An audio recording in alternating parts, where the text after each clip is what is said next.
Hi friends, good morning. आज तुम्हाला मी दाखवणार आहे शेंगुळे. ह्याचं प्रमाण काय काय आणि किती मेजरमेंट घ्यावं हे सांगते तुम्हाला मी. आता मी घेतले ज्वारीची पीठ, एक वाटी भरून घ्या.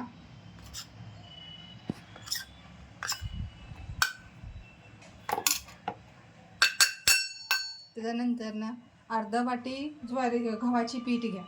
कसं ज्वारीची पीठ नुसतं ज्वारीची पीठ जरी घेतलं तर थोडं टेस्ट पण येत नाही ज्वारीची पीठ म्हणून फिसकट येते पीठ. जरा गव्हाची पीठ जरी घातलं ना चिकटपणा येते, म्हणून अर्धा वाटी गव्हाची पीठ घ्या. आणि अर्धापेक्षा बी कमी थोडंसं बेसन पीठ म्हणून कसं थोडं चव छान लागते, म्हणून एक अर्धापेक्षा कमीच घेते मी बेसन पीठ. कसं पाऊस पण आल्यासारखे आभाळ वातावरण, थंडीची दिवसात थोडं गरम गरम खायला छान लागतं. जास्त इन्ग्रेडियंट्स पण काय लागणार नाही याला. तिन्ही पीठ घालून घ्या.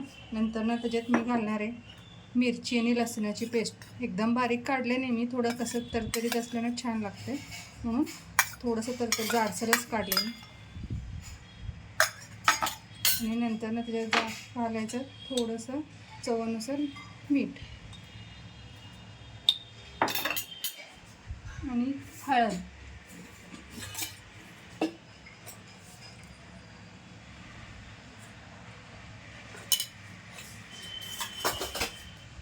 थोडंसं जिरा.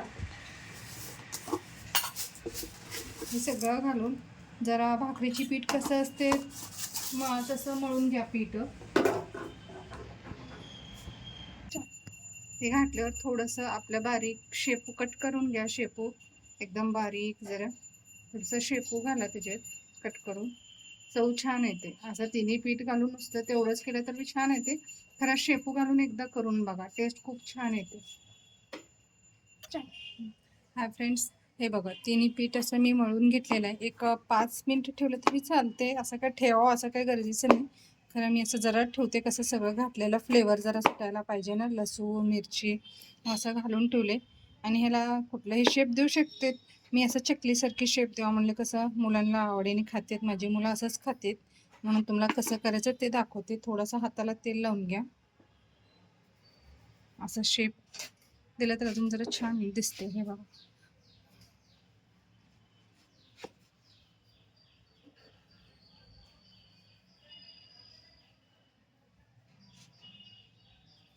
जेवढं होईल तेवढं पातळ करा, म्हणजे लवकर शिजते पण छान पण लागते खायला. जाडसर केल्यावर जरा कच्चा वाटते पीठ पीठ पीठ पीठ.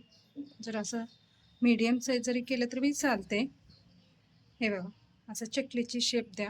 मी असं चकलीची शेप द्यायला आहे. तुम्ही कसा पण देऊ शकता, तुमची मर्जी आणि आवडीनुसार. हे बघा, असं मी चकलीसारखी करून ठेवते. असं सगळंच पीठ करून घ्यायचं.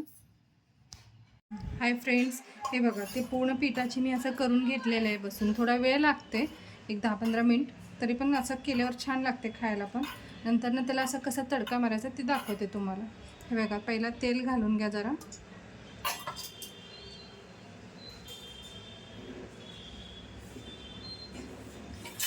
तर टेस्ट लागते खायला. हे बघा, थोडंसं मोहरी टाका आतमध्ये. शेंगुळं तर सगळेजण करतात, खरं ह्याच्यात कसं काय चेंज म्हटलं तर शेपू घातले ना टेस्ट वेगळा लागते. हे कसं आमची मम्मीने मला करत होती, पहिला करून देत होती खायला. मग खूप दिवस झाला मी पण केले नव्हते, म्हणलं आज करायला तर हे रेसिपी तुमच्यासोबत शेअर करावं.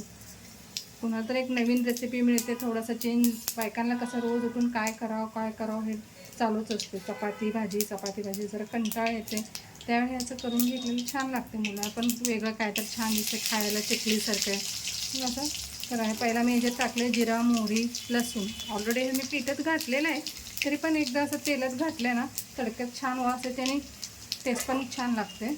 मला जरा गडबडीत होते मी, म्हणून मी काय केलं, ऑलरेडी पहिला पाणी गरम करून ठेवलेलं होते तेच पाणी ह्याच्यात घालते. तुम्ही डायरेक्ट थंड पाणी जरा ह्याच्यात घातलं तरी चालते.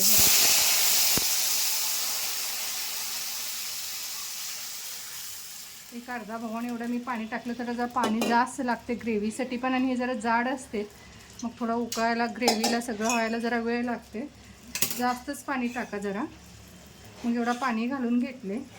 आणि हे पाणी नुसतं हे फळं जरी टाकले तर लयच असं मोकळं मोकळं होते. मी काय केले, ह्याच्यातलं थोडंसं पीठ काढून ठेवले, मग ह्याच्यात थोडंसं आपण थोडं थंड पाणी घालू, म्हणजे ग्रेव्ही हे जर असं मिक्स करून जरी पाणीत घातलं तर ग्रेव्ही छान होते. डायरेक्ट तेच घातले ना छान नाही लागत, लयच ग्रेव्ही पातळ पातळ होते. जरा असं हे पिठातच थोडं पाणी घालून असं एकजीव करून हे जरी पाणी घातलं, ग्रेव्ही थिकनेस येते, मग खायला पण चव छान लागते.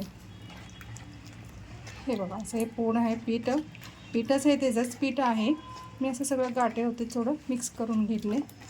कसं बेसन ते आहे, असं पीठ जरा पातळ पाणी घालून मिक्स केले ना घट्टसर येते जरा ग्रेव्ही. शेपू म्हणून चेंज वाढते टेस्ट. कोण करणार असं प्लेन पण करते, खरं हे शेपू घातले म्हणून छान लागते खायला. तसं पाणी जरी तुम्हाला उकळून तुम्हाला वेळ असले तर तेच तडक्यात जरा थंड पाणी घालून उकळ यापर्यंत ठेवा. मला आज गडबड होता म्हणून मी पहिलंच पाणी गरम करून ठेवलेलं, तर म्हणजे फास्ट होते. ते उकळापर्यंत टाईम बघायचं गरज पडत नाही आपल्याला. हे बघा हे असं मिक्स करून घेतलं आहे मी, आणि हे पाणीत थोडं हळद टाकते.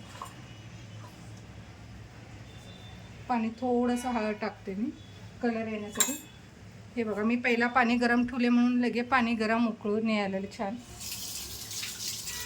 फास्ट होते रेसिपी. पण एका साईडला आपण पहिले हे करून घ्यापर्यंत शिंडगोळी करोपर्यंत एका भगोनात आपण गरम पाणी ठेवलं तर लवकर होते रेसिपी. थोडंसं हे पाणी घातले म्हणून ह्याच्यात थोडं मीठ घालू. ऑलरेडी त्याच्यात मीठ आहे, ग्रेव्हीसाठी तेवढं मीठ टाका. हे उकळू यायलेले छान. हे बघा हे ह्याच्यात सोडायचं व्यवस्थित.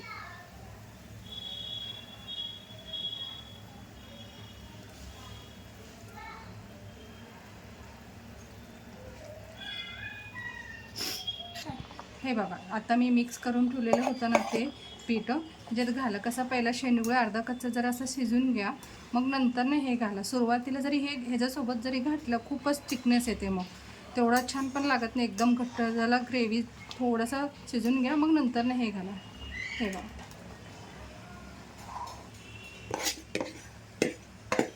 करून बघा एकदा, छान लागते टेस्ट. काय असं सर्दी ते झालं तोंडाला काहीच चव नाही, असं काय तर खाऊ काय तर सारखं तर भाकरी करू शकत नाही. हे भाकरीची पीठ पण आहे, बेसन पण आहे, ज्वारीची पीठ आहे, सगळंच आहे मिक्स. हे बघा असं थिकनेस थिकनेस येते. नाहीतर नुसतं जरी केलं असतं ना, नुसतं पाणी पाणी दिसलं असतं, जर असं ते ग्रेव्ही घातलं तर. हे बघा सर्व करताना थोडंसं कोथिंबीर टाका. कोथिंबीर ऑप्शनल आहे, असं तर शेपू घातले, खरं आजकाल कसं कोथिंबीर छान दिसायला पण. हे बघा वरून तूप घाला तुम्ही थोडंसं बघा, आणि टेस्ट करून बघा. हे बघा असं होते ते, करून बघा आणि टेस्ट बघा, मला सांगा एकदा. Thank you for watch the video.